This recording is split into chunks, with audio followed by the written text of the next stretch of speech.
When you said West Philadelphia and Oklahoma, I was thinking about that blend. I'm like, yeah, I can pick up those East Coast vibes from you. I can pick up those Southern vibes from you too. So that's why I'm always interested in where people are from because you can learn so much, and even the specificity of West Philadelphia. I'd be lying to you if I didn't tell you that when as soon as you said West Philadelphia, the Fresh Prince of Bel-Air song did go in my head, just like instinctually, and I just was like, ooh, don't say it, don't say it, but just had the whole introduction go in my head. Um,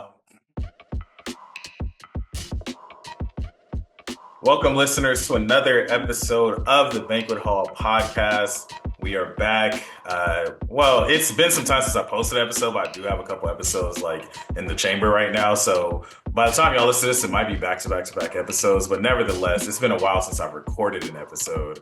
But nevertheless, I'm excited to be joined by SoulTree. SoulTree, how are you doing today? I am doing good, feeling confident, secure today. I Mm. wasn't feeling that way for a little bit this week, so I feel really good to feel that today. Awesome. Confident and secure. I hope listeners, y'all are feeling confident and secure as you're listening to this episode. And maybe by the end of it, you feel even a bit more confident and secure. If this is your first time tuning into the podcast, first, welcome. I hope y'all stick around for other episodes on the podcast. Make sure y'all follow the pod at Banquet Hall Pod. Leave us a like, subscribe to the podcast. We got plenty of stories out there and plenty more to come. But really excited for today's episode. It's a beautiful Saturday morning. We're entering tourist season. And I'm going to start with a random icebreaker question for you. We were talking about a couple of things before I hit the record button, one of them being cooking. So I want to ask, what is your favorite type of thing to cook? Like, what's a meal Ooh, that you really enjoy cooking? I love cooking foods that are just like nurturing and just like I love comfort food. So anything that's Mm, going to bring comfort. Like this week, I made like a big of like soup because it was feeling kind of cold like the last 2 days. mhm. So make like a little chicken tortellini soup with some rice up in there and tomatoes and red peppers. I love stuff that just like make you feel warm inside and just want to sit down and enjoy the day, just rest. Mm, mm. See, It's I'm my not even that favorite big of a soup person, and that sounded so good how you described it. Because I love a nice hearty soup, like you said, like something that fills your soul, like something that's warm. day. See, now you got me wanting soup. I'm supposed to go to a barbecue after this, so I'm Ooh, I'm, I'm but gonna that's get good my for the soul sun. fed in a different way. That's good for the sunny day though. So that's good for the sunny day. But definitely while we're getting in tourist season too, you got to get you a nice bowl of soup and just chill, get you a blanket and just watch something good. Mm, What you I like to love cook? Do you that. cook? Yeah, I do cook. I just like cooking in general, but mainly when I'm cooking for other people. So I would say something that brings me a lot of enjoyment to cook. Like if I'm trying to show somebody, like give somebody a nice meal. I love making crab cakes. I love crab cakes. I made crab cakes from scratch. And yeah, just like I feel like that's something that's just really nice and feeling comforting and Mm-hmm. delicious. Oh, that takes me back home. Like I love some crab cakes, seafood boils. And I don't come across a lot of people that make crab cakes. You gotta let's do a little exchange there, you know? Hey, hey, Crab cakes, I'm make a with little it. bowl of soup. Got Yeah, you. hey, I feel like we got a meal in the books. But you mentioned it reminds you of home, and that brings me to kind of the first question of the podcast. Sultry, where are you from, and how did that shape the person you have become and are in the process of becoming?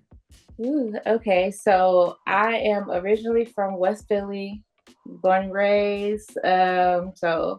And then around like 9, I moved to Oklahoma. So I got like this weird like East Coast country mix going on that people tell me they see like pop out at like a lot of different times. Then I lived in Texas for a bit. Um, I would say I got like the most blend pretty much between Oklahoma and Philly, like there. And to say how they shaped me, I moved a lot. So I think like just shifting locations pretty much has shaped me. And I know trying to find like a homeostasis in that. Like I'm Mm, still also working on like, bringing my blend of still embracing where I'm from, like in Philly and not the parts that I wanted to detach from. Cause we all know Philly in the city and like the connotations with it. And for my like upbringing it was very much true. So I kind of like detach myself from wanting to be associated from Philly at a point of my life because I was like, oh, all everyone was violence and Mhm. whatnot. And then trying to embrace more of a softer side. Because then I also Mhm. like grew up in the foster care system. So then going through that kind of like softened me up and like made me more observant as a person. Um, no, I say how they shape me. They definitely make me very what's the word, eclectic. It Mhm. opened me up to a lot being from both places, and I'll say that, which is why I'm in San Diego, because I've just been Mhm. open in San Diego. I feel like it has so much. It's a melting pot, so you got a little bit of everything here, and so that's what keeps me here. And I say, so sum it up. I think being from both of those places have kept me really eclectic and open to things in life. That's how I say it shaped me. Yeah, Next question.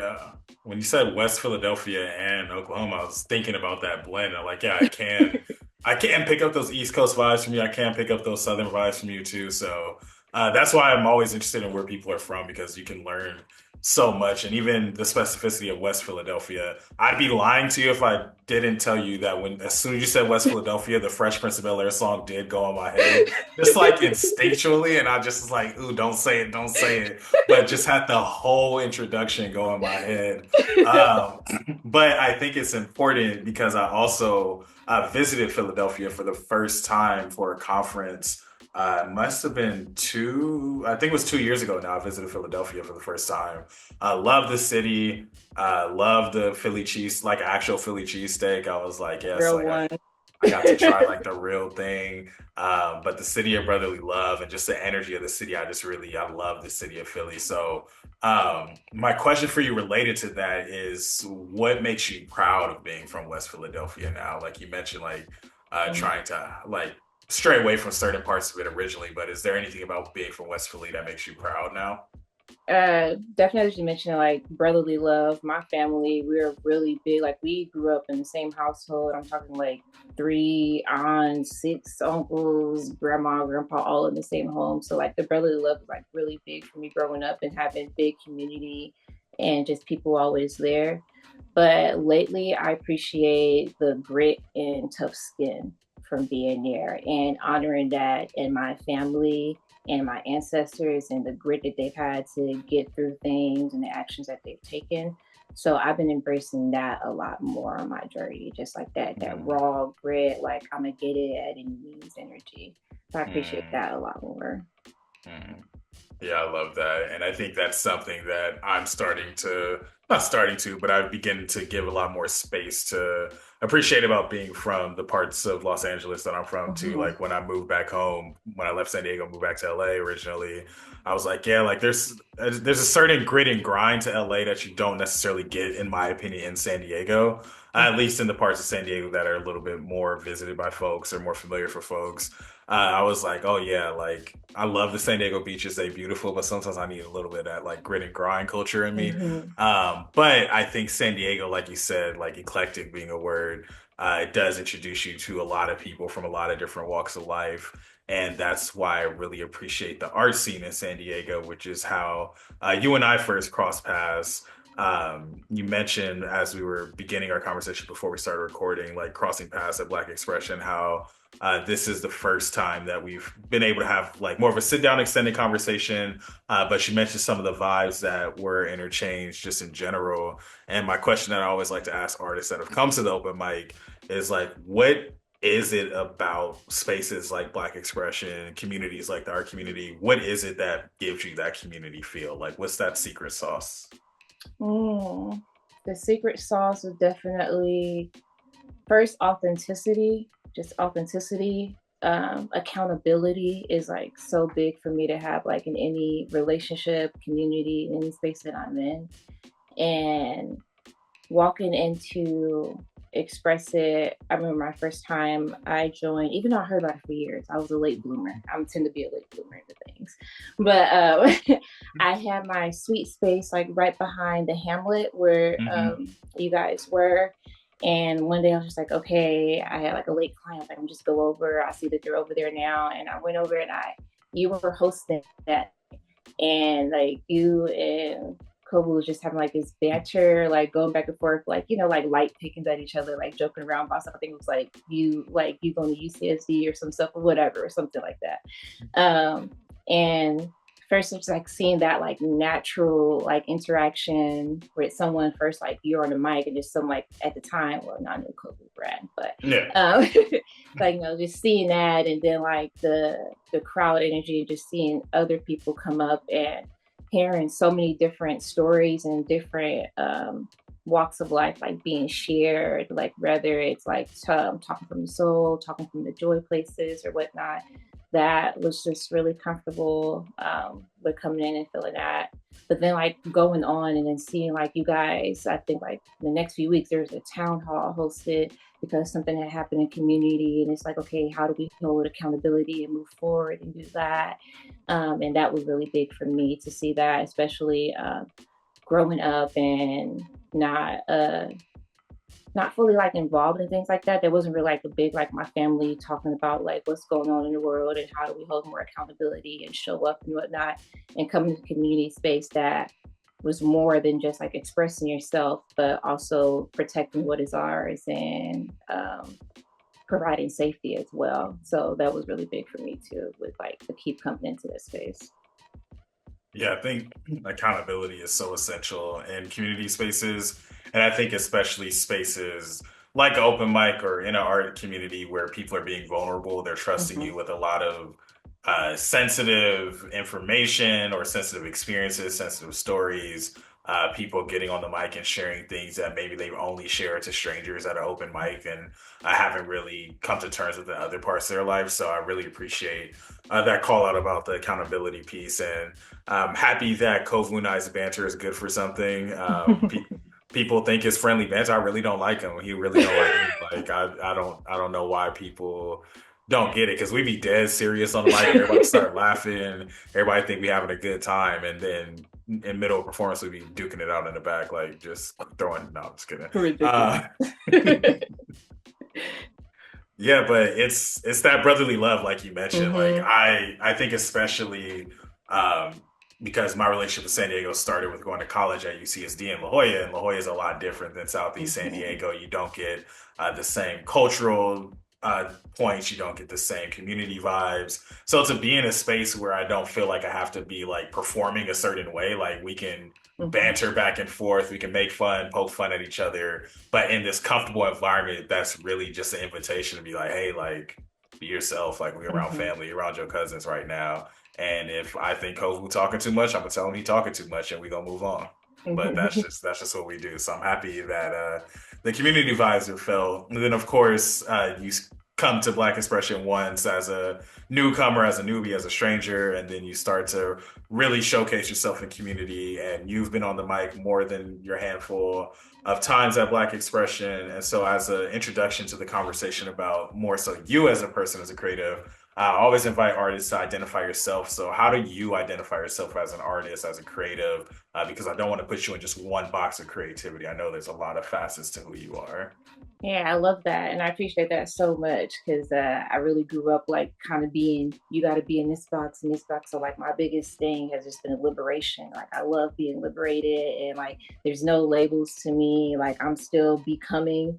So, I would just say, like, I'm just an artist becoming, a person becoming, Mm-hmm. would be like my biggest thing. I'm still figuring out my directions and things. Like a lot of people see me like super confident and always knowing what I got going on. I'm like, y'all, we on the same path. I just make it look really good on the outside and sit down and just like, try to organize it as much as I can. Um, I would kind of say multidimensional, I guess is a word that's like being used to broadcast more. But I kind of just like mine just being, it's going to sound funny when I say it, but like I've been saying it to myself lately. And for me, it's just like my BBL journey, just being, becoming, and living. Just like that's what I'm doing right now. Whatever artistry comes out, like I'm doing like resourceful art now. I'm trying to like rap more. So for me, just I'm on my BBL journey. I'm getting thicker in my art, getting thicker in my expression. So I'm just, artist becoming a BBL artist. That might have to be the title of the episode of on our BBL journey. because like the SEO, the marketing on that might be elite. I don't know. You might be onto something. You might need to have some shirts for that. I don't know if you got it trademarked or anything, but that might need to be on a SoulTree shirt. Definitely. I've been keeping that to myself because I'm like, everybody's gonna get lost in the sauce with that one, but it's real, y'all. Just being, becoming, and living. That's what I'm doing right now. Being, becoming, and living a BBL Mm-hmm. journey. I think that BBL Journey. I'm gonna make a note to myself for later, real quick, that BB, BBL journey. Um, one more time for the It's back. What does BBL journey stand for? being, becoming, living. Being, becoming, living. That's the new live, life, love. I need it on the shirt. But no, I think that's amazing. I think being multidimensional, being in this space of becoming, and I love the choice of becoming as that first kind of word that you chose because it's a constant state. Like you're not at an evolved state. You're in the process of becoming. Um, there's a kinetic energy to it. And I think it's evident in how you present yourself as a creative, as an artist. I think it's evidence how you speak, evident about how you speak as yourself, as a creative, as an artist. And I can already imagine that some of that intentionality has to also play a role in your name. So, what's the story behind SoulTree as a moniker? The Soul Tree, it really, first off, it just came to me like at a point, but in its whole, it's really just my soul's growth. That's why it's Soul Tree. A lot of people think it's like Soul Tree, like, but it's Soul Tree. So it's my soul's growth. Um, I'm just always a person of growth, always trying to find new ways to just enhance the life around me and for people around me as well. And then it's like when I first touched the mic, the thing I opened up with a poem that was called "I Dance." Is because like I didn't have a voice. Like I feel like I didn't have a voice growing up, or that I could use my voice in the ways that I truly wanted to. So I felt like I had to silence myself a lot. So a lot of my adulthood has been embracing me and where I've come from and that I had experienced a lot. I'm a joyous person, but I have came from, a lot of trying times, and trying to feel more comfortable in expressing that. A lot of my personality is very bubbly, but once I express myself when it comes into poetry or like writing a song, I tend to like look at my music like, dang girl, this this ain't gonna get the people grooving and getting jiggy. You feel me? Like they're gonna be like, oh wow, I ain't think about that time in the seventh grade, and a part of me like try to detach myself from that when it's like, but that's my raw expression. I have to go like kind of back into my past and express those parts of me that haven't been able to be expressed before. And so Soul Tree just kind of like kind of gives that alter ego so this person people can see outside of the bubbliness. So kind of like be able to bring humanity to myself, which I feel like I was like stripped of a lot. So Soul Tree is kind of like that. You see behind all of the light shine and always trying to make people feel better. Mm. No, I love that. And I love the imagery of a tree as symbolic of that growth, the growth of your soul. This might be an interesting question, but do you have a specific type of tree that the soul tree is? Like when you envision your soul growing and rooting itself, is there a specific style tree it's mimicking? Like a super old like oak tree, and it's just like Mm. it's big and it's thick and it got a lot of roots and just like dark like greens coming from it. It's like that tree that you see that's kind of like, all the trees are out there and it's just like this open field like under it, and it makes you just want to come and sit under it. But Mhm. just like a big thick tree that just like its roots are settled in there, you can't knock it down, something like Thickness is a theme of the conversation today. I think the trees on this BBL journey too. that. Everything fits. Everything thick, everything fits. Yeah. But yeah, I'm always interested in the names and monikers that artists go by, just because I think sometimes we get so far away with just referring to people as who they introduce themselves as that we Mm-hmm. don't really take the time to think through like what stories behind that and getting to know at a deeper level what this meaning has. Um, and I think that part of that is part of like introducing yourself, introducing your craft at open mic, introducing yourself to another person, branding yourself overall, like all these things are intertwined. And so I'm always curious about the stories behind folks' names. So I really appreciate you sharing that. And so this brings me into some of the performance aspects of it. And you started alluding a little bit to it too when you mentioned like, oh, that's not something that people can get jiggy with. A couple of days ago, when we were recording this, you posted a reel about one of your pieces, the lover and the runner, and then I was reading the caption of it, and you reference Outkast Hey Ya in the song and how even that's a song where it's explicitly saying a song like y'all don't hear me, y'all just want to dance.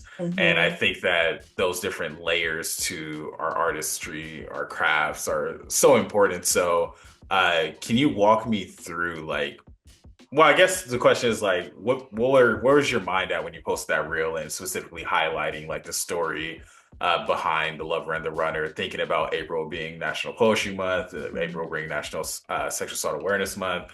Where was your mind at when you wanted to like share that greater context with your folks on social media? Oh, it was the first thought was like, I ain't talking enough. Like, I ain't talking enough about this. Like, it's not being spoken about. We get so casually when we talk about like with sex and not, kind of understanding that a lot of what we see like in the media, like Megan Thee Stallion, these women taking their power back with their women, with their taking their power back with their body, that sometimes it comes from a place of not saying that Meg or anybody went through this, more speaking of my story as well, but a lot of us have been exposed to sex before we even knew what it was, or less before we knew what it was. And for me, it was like really prevalent. And a lot of my poetry, something like a lot that I haven't shared was like me writing about taking my power back and kind of understanding my body. And the lover and the runner came from that, as I'm a lover. Like, I am a lover. I want the full 9 yard showers with the roses, all that. I got Taurus rising. I'm really into astrology. I have a tropical Taurus rising, so I'm into all that love and nurturing stuff, and that's always how I've been. But I'm also very bold and straightforward about what I want. So in dating, that can be like mixed up, So like you approach someone, you're kind of straightforward, for me, that energy's been misread a lot as Mhm. well, to where people think like I'm so straightforward because I just want to get straight to the point, whatever. And then just being lost like in that lust. People can get lost in that. Like, I'm always looking for love. Like, sometimes, like, honestly, growing up for me, like understanding that like, oh, you would try to see me that way was like kind of lost, and I was a bit naive too. And in the dating scene as an adult, I was too, like, I was the girl that like the homegirl got to like, Shauna, they don't mean that when they say that. I'm like, but they said it. So I would get so lost in the love, and that love is always there, and that we're always considerate and whatnot, and not understanding that sometimes people aren't like that, or they're just not in the place like of wanting that, and they just want that physical connection, even if they don't know like what is tied to more deeper, like wanting the nurturing or whatever. And so the lover and the runner came from a space of like, I'm tired of this. I got to choose me at the end of the day. I know my divinity. I can't keep on believing someone's words that don't match their actions. And I got to see what life is like for me without someone who's like too prideful to like let their guards down and stuff like by my side. I need someone who's able to like, you know, uh, trust God, trust the universe, your ancestors, whoever, like, just trust enough to like let your walls down and just let it be. And a lot of people walk around this world with their walls up, so it's so hard to like truly connect. And I just had like a lot of like false connections with like trying to build love or share my love with someone. So that's like where it came from. It's actually shocking me. I was grieving, like my aunt had passed away, and I was losing it. Like, I didn't know like what to do. My grief, like I did grief counseling before, and none of it was working. And so I just put on some instrumentals one day, and then that just came out, and I was like, ah, that's how you feel. And I'm always a person like, if I say it and I express it, then I definitely got to align myself to it. So definitely after writing it, I was like, yep, can't put up with no more bullshit. You just wrote a song about it. How you gonna write a song and then people popularly singing, you not living by it? Like what the heck? So Hey, I think a lot more artists should. I'm not gonna say they should feel that way, but I think it's definitely valuable when people put that level of alignment into what they're creating. Because I feel similarly where if I'm not really feeling a poem, I can't perform it because I'm mm-hmm, like I can't get up on this mic and say this piece and I'm not embodying this right now. mm-hmm, Like I need to really be about the words that I'm putting out into the universe. Otherwise, I feel like I'm doing the audience a disservice. Even I think of it even when it comes to like hosting spaces and knowing how to engage with artists that are sharing their craft at open mic spaces. Sometimes it's like you don't need to force saying something witty after somebody performs. mm-hmm. Like you feel that moment, and it's like, yeah, like we're all in this moment together. And I think that's something that when I think about the lover and the runner, I think especially knowing, having heard it a few times, knowing the lyrics, there's times where I can like just appreciate like the full package and like how it sounds sonically and like be there vibing with you, but also like paying attention to the lyrics deeper and having that intentionality to it. And yeah, I think that's a long way of saying that you're a dope artist. I appreciate you sharing some of the thought patterns behind the piece just because I think the more that we hear the thoughts and the feelings, the experiences that are behind the creativity, it just means it goes so much further that way. I appreciate that, and I appreciate like having the moment to talk about it, and also that the hey y'all moment is like broken there, and that you were able to like hear the message in it too as well. Because that's, as I said, like in the post, that's like one of my fears. Like everyone's like, record it. Now I found some people. I was like, honestly, I want to like Lil Nas X, Old Town, wrote it, and like do so many different like things with it. But I'm like, oh, but Mm. what if you get out there and someone just gets stuck on like, I see the look in your eyes and drip on my thighs. I'm like, that's not the point. That's not the point, y'all. Stop looking at the sex. The divinity is the point. But I have been realizing and been so inspired by so many different artists and community of like you have to detach and let something grow on its own, and whatever we put into collective, any art that's put out is always open to interpretation and how someone connects with it or resonates with it from their own journey. And I have no control over that. I can only put my intentions out and hope it, take shape of its own. So I've been embracing that a lot more lately. So it's probably gonna be a lot more self-expression like coming out socially too in that aspect. Looking forward to it, and I love the idea of Old Town Road in it. Like get 5011 remixes to it, all that. Just because, like you said, you never know. Just with the intentionality, that's where it's good to be intentional with your craft because somebody can listen to that song 110 times and 111 times. They do up and snap it along to it, and they're like, "Wait, like they spitting."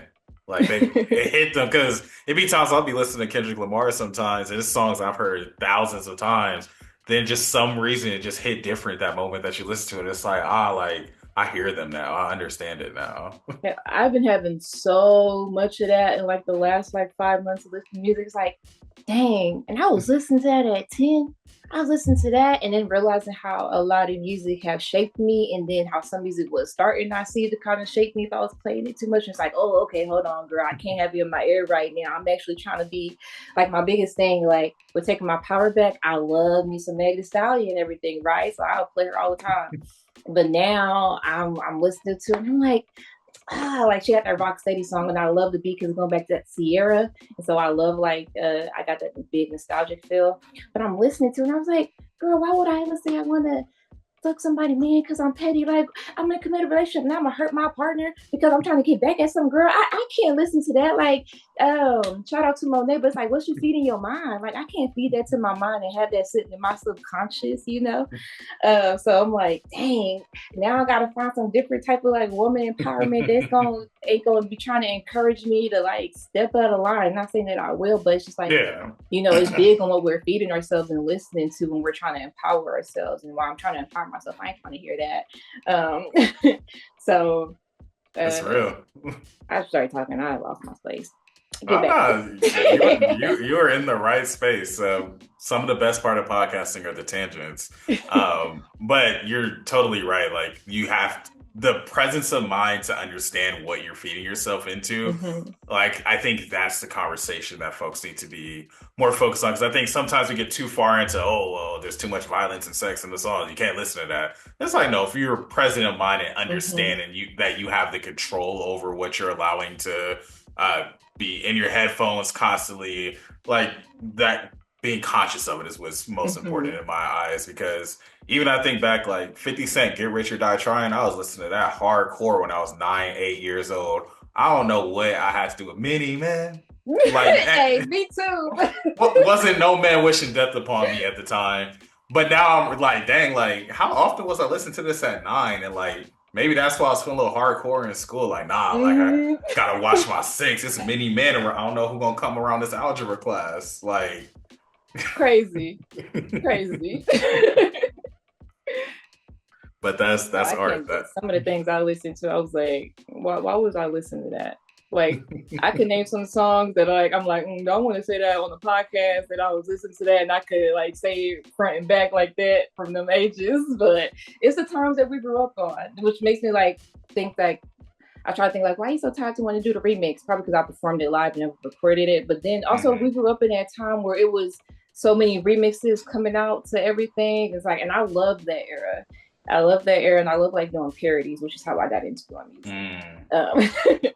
So, yeah. Mm. Yeah, the remix era, the parody era, the Weird Al Yankovic era. There's a lot of good eras out there, and yeah, sometimes I'd be longing for a good remix. Like you hear a good song, it's like, oh, but when a remix coming out, who popping on a remix? Yeah, you Like, don't get that no more. You don't get that yeah, no more. but I I feel think like people feel too like it's too much competition, not enough fun. that is 100% correct. But I think that's why I do appreciate like random moments at open mics like Black Expression where like you'd have two artists. Sometimes they just met each other that night, but somebody like, nah, like y'all vibe together, like Hmm. let's get something going and just hearing different artists collaborate. Like if Yeah. Dahani go on the keys and somebody starts singing that just was happened to be at the open mic and start singing like that type of jazz, that type of Hmm. creativity, like it's so dope. This movie just came out 2 days ago, so I'm assuming you haven't seen Sinners yet, right? Nope, not yet. Not spoiling nothing. If you No, did, I will. I refuse to ever spoil a movie, but any artist alive will love Sinners. Is all I will say. Like, it's so good. yeah. So that just made me think of Sinners, but kind of to round out the conversation about your specific performances, what do you hope that the audience gets from you as a performer? And I'm trying to leave Mm. that broadly on purpose. Like, what do you hope they get from you? Anytime, anytime I choose to like get on the mic, I hope that someone that hears my voice and like actually hears it and like hears the like everything that's coming out and they sit with it. I hope that's something they can sit with and that it helps them reflect. Think on themselves, think of the people around them. I hope that it brings them consideration um, and rooted, like getting in touch with yourself. Like, really, I hope it helps you see yourself more and understand your whys of who you are and where you're going. Anytime Mm. yeah, that would say like my core thing of like expressing because it's always something first that like when I open my mouth, like it's coming to me first, like before it hits anyone else. It's already was up here in some way, whether consciously or subconsciously. So I um putting that, always trying to embed that in me. And so with embedded that in me, I hope that I'm embedding that in somebody else as well. Mm. Absolutely love that. Before we transition to kind of the tail end of the podcast, I did want to leave some space to talk about a fairy's touch. So, you are a licensed esthetician. I noticed a lot about skincare on your social media platforms. What can you tell listeners about a fairy's touch and the role that skincare and that holistic body care plays in your life? It plays. It's my lifestyle first. It's my lifestyle, and it's who I am and who I am and healing techniques that I've had to use on my journey as well. It's a very touch luxury and recovery, and it's really shaping That's not the word I want to use. I want to use shifting. Shifting how we look at luxury. How do you define luxury? What is luxury in your life? Trying to bring to our people, our black people first for me, with everything that I'm doing right now, just really trying to make sure I'm uplifting us and getting us out of survival state. So changing that, what we look at luxury lifestyle, let's not go so far in for getting into material things and make sure your body's right. Like, let's invest in a massage before you go so hard to invest in a new LV or whatever, like invest in your body, take luxury and pride, like in your health, in your like mental state. So I'm gonna say I am a licensed esthetician, certified massage therapist, and working on my holistic health practitioner right now. All that to say, like I'm trying to find like the wholeness of like how I can just give back, because throughout my journey, I've always been aware that I needed some healing, or like, I realized the things that like family traits and family things that were going on, and just at a young age knew that I didn't want those things for myself and didn't want it for my family either, or people around me. So just trying to find a way to like give back and be of service as well, while still like trying to maintain my health like in the midst of it. But a fairy touch is just a recovery state place where people just connect with themselves, their body, their mind, get to know themselves better and understand themselves better, which is why I took the holistic route, because so many things are connected that we don't even know is connected. It's all like little loops on at all times. And we can always get to the root of things if we take the love and time, which is like one of my quotes, like what can love and time do? And it can bring out the glow within you. It can help you blossom and shine more past the capacity that you ever thought that you could. And just wanting us to know that like we are able to dream higher and achieve higher. Um, and sometimes we carry so much weight in our bodies and stuff that we kind of stagnate ourselves. So I do things like mentally to like help you like, connect with that and with yourself, and then in our body as well. I'm still shaping it in some ways.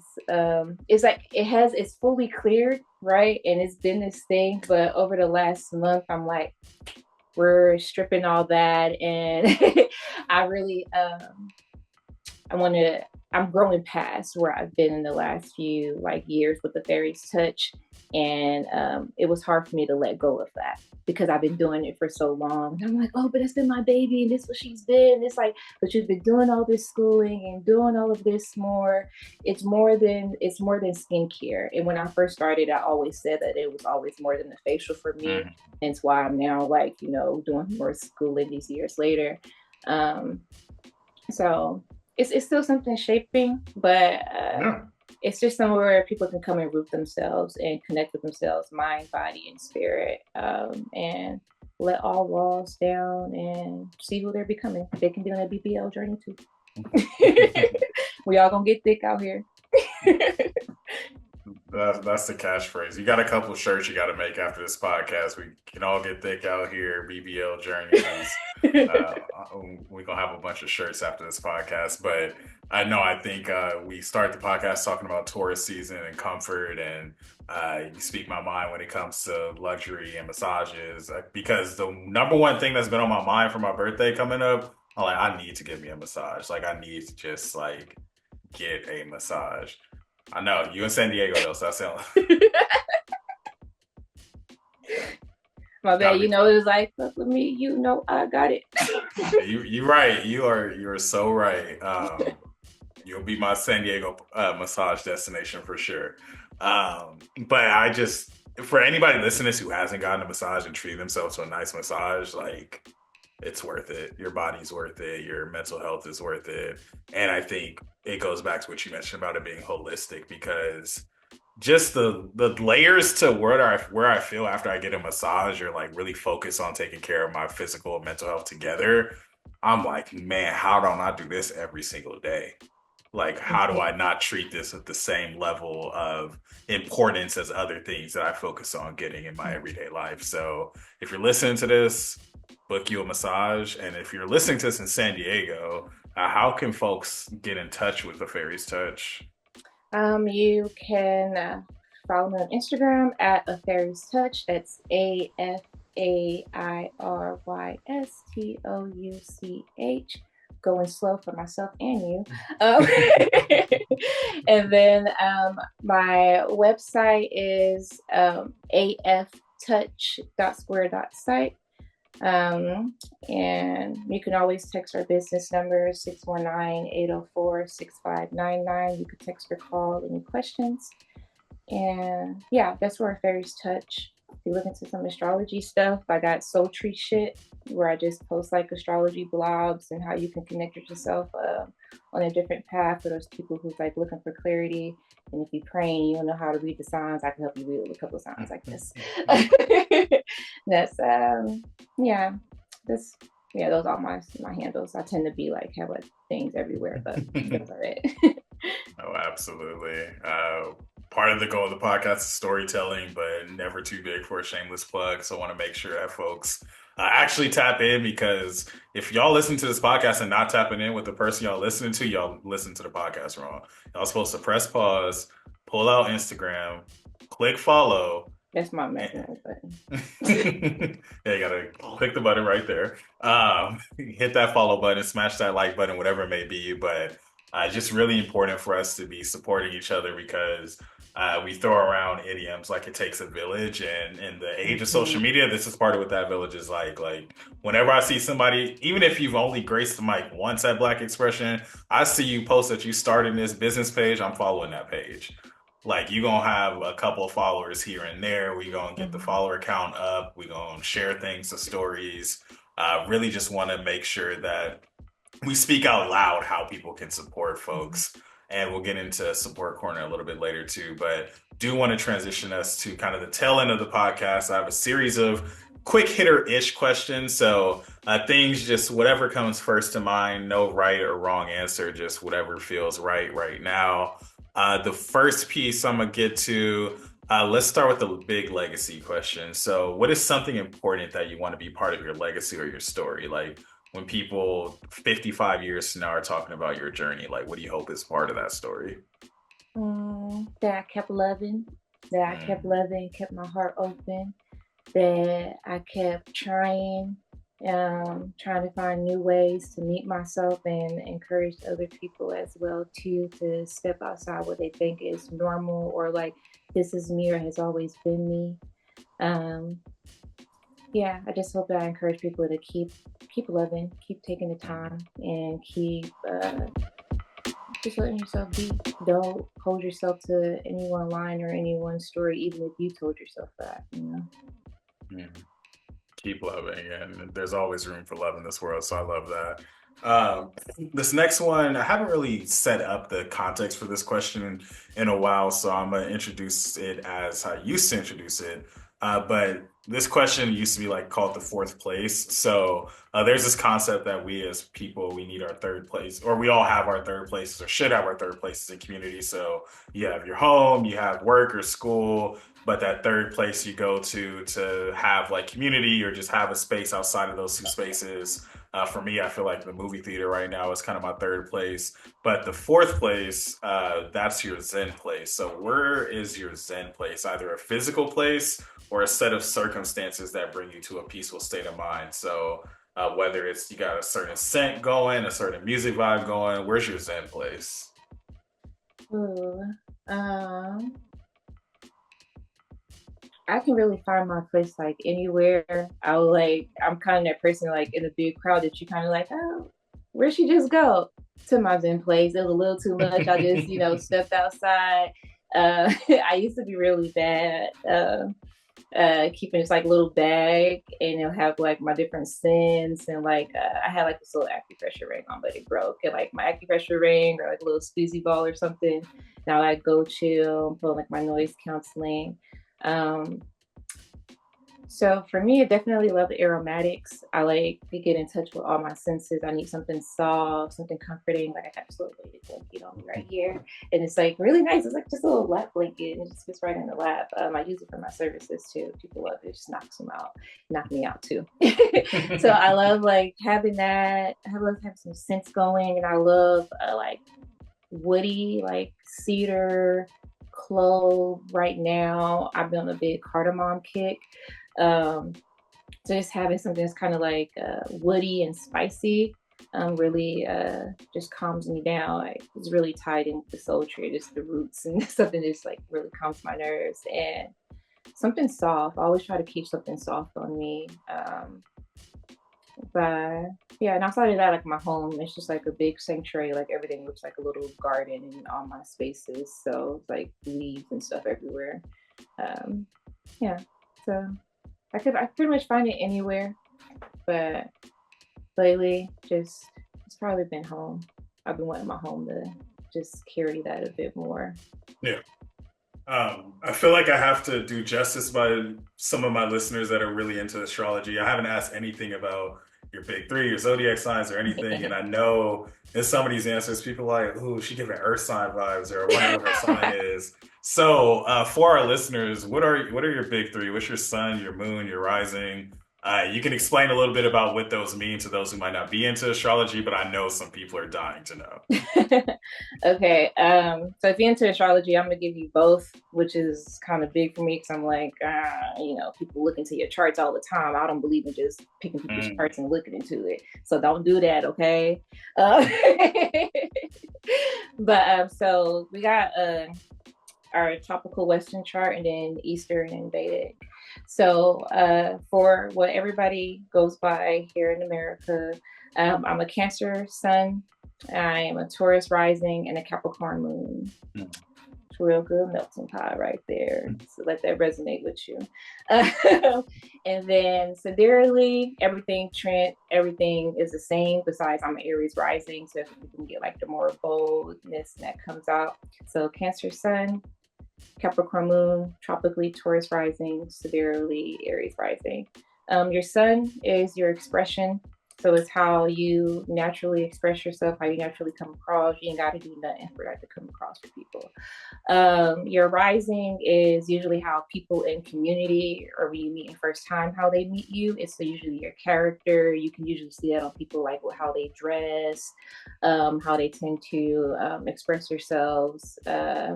And then your moon, that's like your internal state, how you're usually feeling emotionally, and how you tend to just like emotionally express those things. So for me, my Cancer sun, I'm very nurturing. So whether you people picking up on the tourist part or whatnot, it's still like the Cancer part.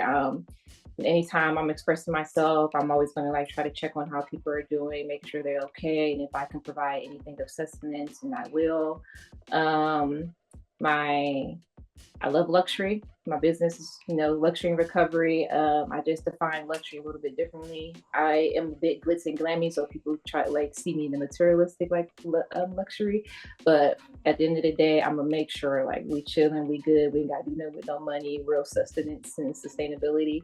And then I am a worker. Like I can get pretty restless. So that Capricorn moon, I'll come through.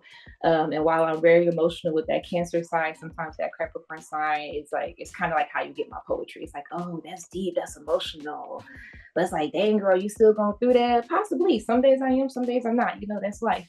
So that's just like kind of that boiliness. So you get like the bubbliness, but while I'm all bubbly and nurturing, you get that person that can still like sit down with you and like help you get to the root of things and get like super serious in the same state.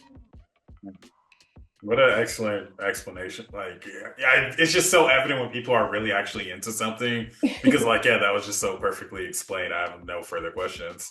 I feel like it gave me even some clarity too because I'm a Cancer moon and tropically a Libra rising. So some of your Cancerisms that definitely resonates. Yeah, I just always am interested in what people say because I feel like astrology gets a bad rap sometimes, and people think, "Oh, it's Mm-hmm. just made up in horoscopes and stuff." I'm like, no, like people really like study this and really like Mm-hmm. understand these things. So I always like to leave some space for that. Hey, I appreciate that. Yeah, of course. Just a few more questions. Want to make sure I'm respectful of your time. Let's go to recommendation corner. So, what recommendations you have for either books, podcasts, movies, songs, any type of content that either one people can engage with after this episode and learn more about your taste, or just something that you're like, hey, this is dope and more people need to check this out. First off, you. Oh. First off, if you on here, you heard my story, cool, nice, right? There's some other great people in here that I've seen around San Diego whose stories I want to check out some more too, especially through Kyler, your storytelling as well.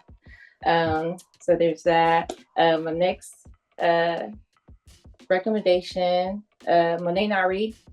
Shout out Monet Nari. She got this big message on your capacity, which I tie into a lot of stuff that I do. So I think she said Monet Nari, MONETNYREE on everything. Need some motivation, some good uplifting spirit, someone to keep telling you to keep going through, way through the water. She's really great for that. I guess like a song to kind of like understand or connect with me more. My favorite songs, my number one is always Pieces of Me by Literacy. That is, if you, everyone be like, I wonder how she feels emotionally and whatnot. Like, that's always my go to. I feel like people don't know enough about me. There's so many layers, so many pieces of me, and I'm always trying to find ways to highlight that.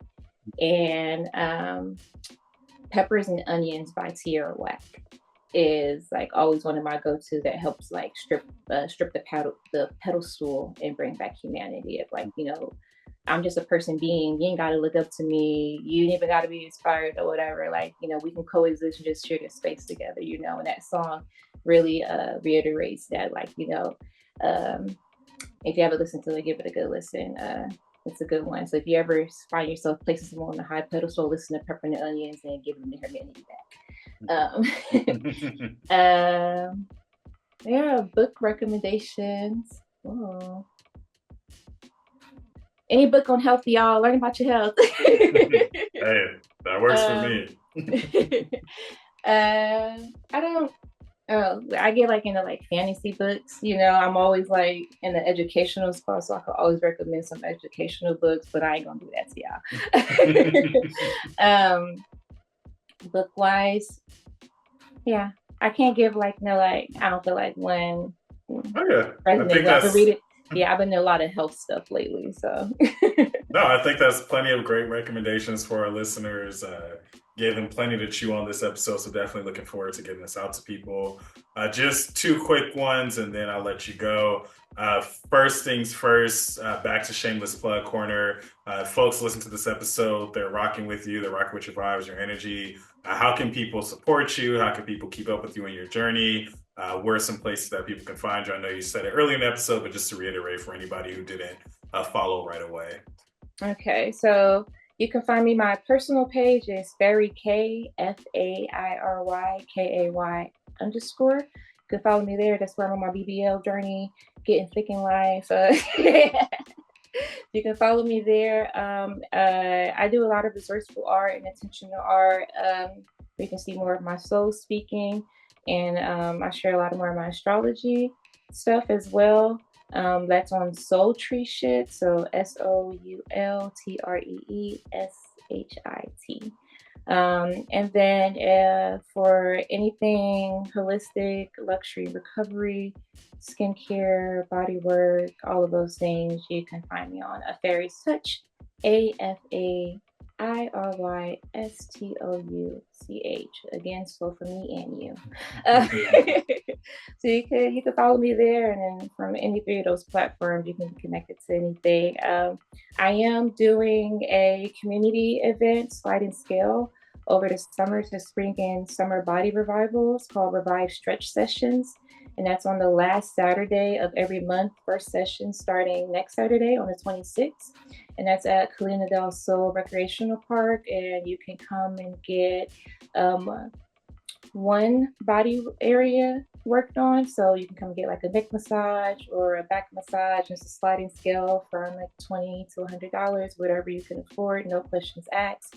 I just want to get us in touch with our bodies. So if you're looking into that, we'll do some stretches together, BT, water, all of those things. Just trying to make it accessible. Yeah, and there's a lot more things that I have planned to come. So if you stay on a fairy's touch, that's where you can find all the healing things. Awesome. Always got to make sure we continue to plug all the work that we're doing, just because there's a lot of people looking for a community. There's a lot of people looking for exactly what you offer. So I want to make sure that people are able to tap in when they can. And then last but not least, takeaway corner, lessons learned. So what are you taking away with you from doing this episode? And what do you hope our listeners are taking away? The takeaway from this episode, definitely I think my big one that I want to say is just like feeling comfortable in yourself and trusting. The trust is like the big part. Trusting the universe and then trusting other people to be great at what they do. You know, they're doing anything just as any reason as you are, you know, and so trust them to be great at their craft as you trust yourself, you know, and that was a big thing for me. Just like he's great. You watch a couple episodes, he's good. You see him in person, you see his direction. Why are you nervous? Trust, you know, and that takes away the anxiety on that aspect. Takeaway for others is that I hope you allow yourself to be silly and be seen, uh, especially be seen. I hope you allow yourself to be seen. Sometimes we think the world is hiding us when we're really hiding ourselves, you know. So hope you have to take the way to allow yourself to be seen, allow your story to be told, and allow yourself to be whoever you choose to be, whether it's the same person 6 months ago, 3 months ago, or 2 days ago, you know. That would be a takeaway. Love those. I would say, starting with my takeaway for myself, I think echoing your takeaway as well as just emphasizing that trust within yourself and the level of intention you put out into the universe. Just because as I was preparing for this episode, I messaged you like a while back, or Monet recommended that you come on the podcast and messaged you a while back. We planned for this about a month ago. Work had been stressful, life had been getting away from me. I didn't like wasn't as on top of my P's and Q's as I would have liked in terms of like sending over calendar invitations and whatnot. But you messaged me this morning was saying that you watched a few episodes and you could tell that eased some of your nervousness. I was like, okay, like putting the level of intention and effort into every level of what you do, like you're going to have impact just based off of sticking to that. So I think that was a good reminder, and I think your story helped to elevate that too, just within how you ground yourself, how you speak about yourself, how you speak about your craft, your name, the names of stuff that you're doing. It's all embedded in intentionality, and that intentionality can carry people a long, long way, which leads me to my lessons learned or takeaways for listeners. It's just whatever imprint you want to leave, whatever footprint you want to leave on society, on the people that interact with you. It all starts with that journey of loving and trusting yourself and really being proud of all those different facets of who you are and layering that into the work that you're doing. You're going to find the people that rock with you doing what you do. So that's my takeaway for the listeners. And I hope that you, as well as the listeners, enjoyed this episode of the Banquet Hall podcast. Every time I record a podcast, it gives me a little bit extra energy for the day. So looking forward to the positive vibes we're manifesting on this Saturday. I firmly believe that the vibes we've curated here are going to lead the Lakers to victory tonight and my sick sports fandom. But I also hope that no matter who's listening to this and whenever they're listening to this, I hope that it brings them the spirit to be more confident, to be taking up more space, to be seen, as you mentioned. New listeners, if this is your first time listening to the podcast, make sure you follow at Banquet Hall Pod. We gave you 5-star content, so make sure you leave a 5-star rating. And most importantly, share this with a friend, share this with a family member, share this with somebody you thought of whose light inspires you to keep going or inspires you to be the fullest version of yourself. And I hope you stick around to listen to other stories. But before I stop the recording, I want to turn it back over to SoulTree, and I'll leave you with the any final words you have for the podcast for today, anything you want to manifest. The mic is yours to close us out. Ooh, okay. Last words. First off, we both have these shirts on and they say you're worthy. They got worthy on it in some way, right? So Definitely got my day 40 jersey. the 42. So lead remember you're always worthy.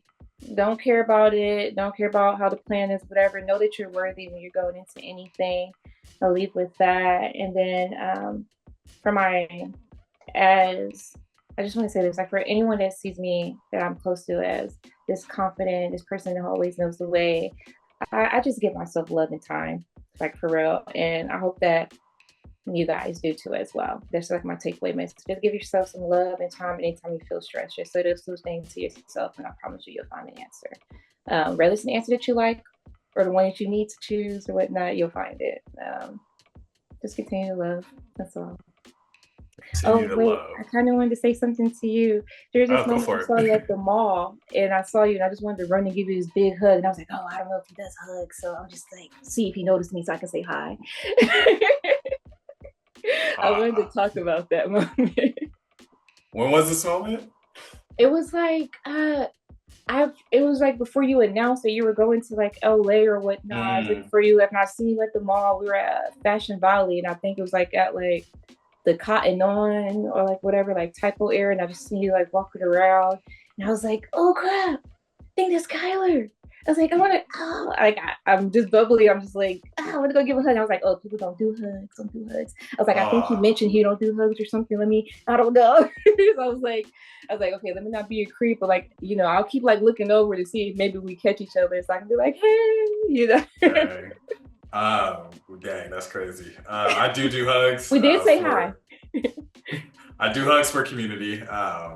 So yeah, I definitely would have given a hug. So next time you randomly run into me at the mall, you're more than welcome to come up and give a hug. I'm never going to beat the allegations from some of my friends who don't go to poetry events. And people think I'm a celebrity because I go places and people want to see me, and I'm not going to beat the allegations because of stories like that. I know you was with someone too, so I was like, it's gonna be real. I just run and come give it a big hug and stuff like ah. And I was like, we've never done that before. We ain't never done that. But I was like, but we probably gonna start if I started today. Hey, that's the other lesson of the podcast. You never know. But yeah, I owe you a hug. That's what I'll say. I owe you a hug next time I see you. Oh yeah, I feel it already. There we go. But SoulTree, you've been a blast on the podcast. Listeners, thank y'all for tuning in and good luck on your BBL journeys. Hey. We all gonna get thick out here. Thank you, Kyler. Of course.